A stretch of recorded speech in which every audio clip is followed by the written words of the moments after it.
আজি ৰাতিপুৱাই জুবিনদাৰ সমাধি ক্ষেত্ৰ আহি পালোঁ আৰু আহিয়ে মানুহ দেখিলোঁ মানুহৰ ভিৰ কাৰণ তেওঁলোকে ৰাতিৰ পৰা চাগে ইয়াতে আছিলে আৰু বহুত মানুহ আছে ইয়াতে আৰু কোনোবাই চেলফি লৈছে কোনোবাই ভিডিঅ' লৈছে আৰু মই আজি ৰাতিপুৱা সোনকালে উঠি অহাৰ কাৰণটো হ'ল আজি জুবিনদাৰ যি সমাধি ক্ষেত্ৰ তাত মানে ৰাতিপুৱা সময়খিনি অলপ মানে লেতেৰা হৈ থাকে মই তেওঁলোকৰ অলপ সহযোগিতা আগবঢ়াম বুলি আৰু খুব ৰাতিপুৱা সময়খিনি যিহেতু ভাল লাগে আৰু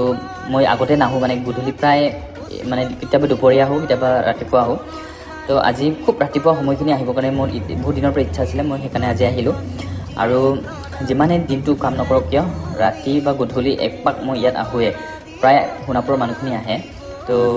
আজি পৰিৱেশখিনি খুব বেছি ভাল লাগিলে আৰু আপোনালোকৰ সৈতে অলপ শ্বেয়াৰ কৰিবলৈ চেষ্টা কৰোঁ ৰাতিপুৱাৰ পৰিৱেশখিনি এতিয়া চাওক 5টা বাজিছে আৰু পৰিৱেশটো খুব শান্ত আৰু নিয়ৰো পৰিছে আজি মানে ঠাণ্ডাও অলপ যিহেতু পৰিলে তো আপোনালোকে নিশ্চয় ৰাতিপুৱা সময়খিনি আহিছে চাগে আৰু যদি অহা নাই ভিডিঅ'খন ভাল লাগিলে শ্বেয়াৰ এটা কৰি দিব